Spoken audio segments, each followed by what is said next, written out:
केंद्रातील मोदी सरकारने family pension किंवा कौटुंबिक पेन्शन बाबतच्या नियमात सुधारणा जारी केली आहे। सरकारी कर्मचाऱ्यांच्या मृत्यूनंतर कुटुंब पेन्शनसाठीच्या नियमांमध्ये सरकारने सुधारणा केल्या असून आता पेन्शन घेणाऱ्या पालकांना दरवर्षी जीवन प्रमाणपत्र सादर करावे लागेल।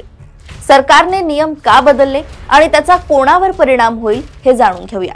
केंद्रातील मोदी सरकारने सरकारी कर्मचाऱ्यांसाठी पेन्शन नियमांमध्ये बदल केले आहे। केंद्र सरकारने आपल्या कर्मचाऱ्यांच्या मुलगा किंवा मुलीच्या मृत्यूनंतर कुटुंब किंवा फॅमिली पेन्शन मिळवणाऱ्या पालकांसाठी एक मोठे स्पष्टीकरण जारी केले। पालकांसाठी हा बदल एक मोठं पाऊल आहे।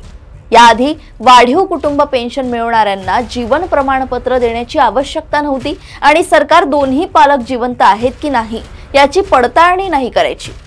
पेन्शन आणि पेन्शनधारक कल्याण विभागाच्या अलीकडच्या आदेशानुसार आतापासून वाढीव कुटुंब पेन्शन मिळवण्यासाठी दोन्ही पालकांना दरवर्षी त्यांचे जीवन प्रमाणपत्र सादर करणे अनिवार्य असणार आहे। कधी कधी एका पालकाच्या मृत्यूनंतरही पेन्शन 75% चालूच राहते, तर सरकारी नियमानुसार दुसरा पालक जिवंत असेल तर पेन्शन 60% कमी होते।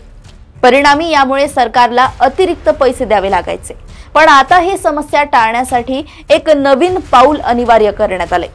CCS-EOP नियम 2023 च्या नियम 12 उपनियम 5 मध्ये नमूद केल्यानुसार मृत सरकारी कर्मचाऱ्याला पती पत्नी किंवा मुले नसतील तर पालकांना कुटुंब पेन्शन दिली जाते। दोघे पालक हयातीत असल्यास 75% पेन्शन मिळते, तर एकच पालक असल्यास 65% एकूण पेन्शन मिळते। याशिवाय पालकांचे इतरही उत्पन्न असेल तरीही त्यांच्या पेन्शनवर कोणताही परिणाम होणार नाही। मात्र आता दर नोव्हेंबरमध्ये जीवन प्रमाणपत्र आवश्यक असणार असून त्यापैकी एकाचे निधन झाले तर पुढच्या वर्षी फक्त एकालाच प्रमाणपत्र मिळेल आणि पेन्शन आपोआप 60% होईल।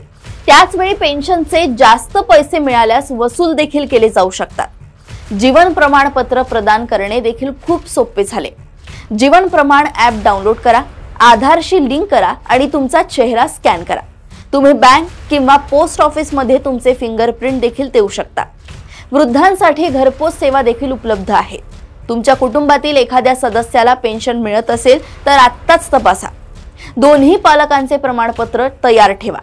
सरकारने तुमच्या पेन्शनच्या 75% पर्यंत पालकांना देण्याची तरतूद केली आहे, जी चांगली आहे, पण योग्य ट्रॅकिंगसाठी जीवन प्रमाणपत्र आवश्यक आहे। या बदलाचा सर्वांनाच फायदा होईल। कोणतेही चुकीचे पेमेंट होणार नाही आणि योग्य प्राप्तकर्त्याला पूर्ण रक्कम मिळेल। सरकारी निधी योग्य ठिकाणी पोहोचावा आणि फसवणूक होऊ नये यासाठी हा बदल महत्त्वाचा होता। याआधी ज्या लोकांनी पेन्शन रिपोर्ट केले नव्हते त्यांना समस्या निर्माण झाल्या, पण आता सर्व पेन्शनधारकांना त्यांचे जीवन प्रमाणपत्र सादर करण्याची अंतिम मुदत 30 नोव्हेंबर असेल, नाहीतर डिसेंबर पासून त्यांचे पेन्शन थांबेल। अशाच घडामोडी व अपडेट सोबत पुन्हा भेटूया देशोन्नतीमध्ये। बघत रहा देशोन्नती। नमस्कार।